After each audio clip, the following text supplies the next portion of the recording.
नमस्कार. मी नितीन काशीनाथ निकम.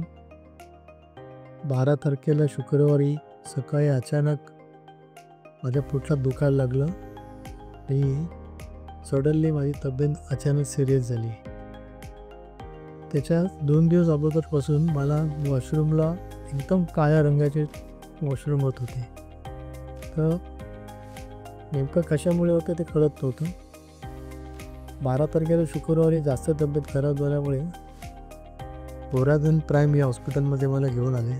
माझे मित्र, माझी बायको, मुलं वगैरे सगळे मला हॉस्पिटलमध्ये आल्यानंतर सर्वप्रथम एका पेशंटला जो धीर द्यायला लागतो तो इथल्या स्टाफने आणि डॉक्टरांनी मला तो पहिले धीर दिला किंवा तुम्हाला मेजर काय झालेलं नाही आहे, तुम्ही घाबरू नका, तुम्ही नॉर्मल व्हा.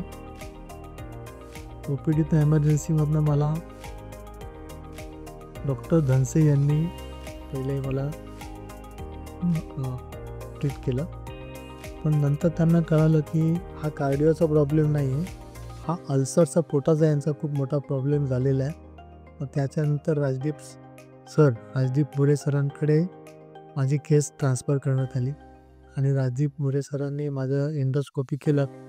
एंडोस्कोपी करतानाच सरांना जाणवलं की खूप सिरियस मॅटर आहे आणि मग त्यानुसार त्यांनी मला एनेस्थेशिया देऊन इंटरनल जे जिथे रक्तस्राव होत होता तिथे क्लिपिंग करून बंद केलं.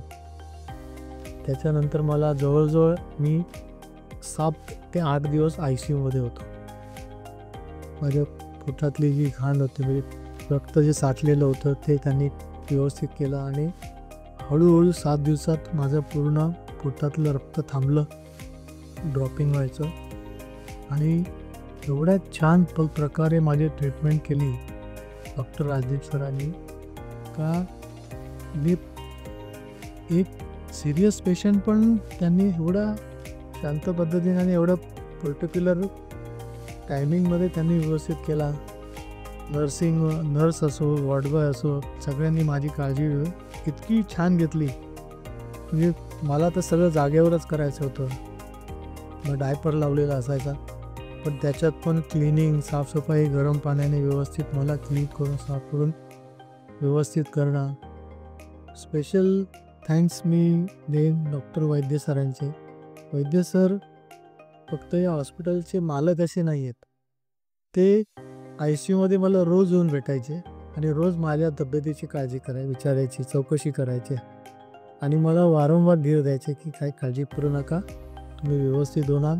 आणि त्यानुसार मी रविवारी संध्याकाळी डॉक्टरांनी मला डिस्चार्ज डिक्लेअर केला आणि मी आता घरी आहे.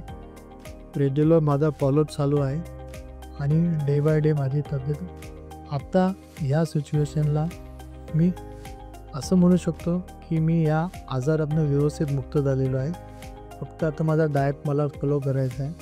Thanks to Horizon Prime hospital. म्हणजे मी असं नाही म्हणत की दुसरीकडे गेलो असतो तर माझं काय झालं असतं, पण एवढी सिरियस माझं मॅटर केस होती माझी, त्यांना एवढा होरायझन प्राईम हॉस्पिटलने एवढ्या सहजरित्या मला या सगळ्या प्रॉब्लेममधनं बाहेर काढलं. Thanks to Vaidya sir, thanks to Horizon Prime hospital. Thank you.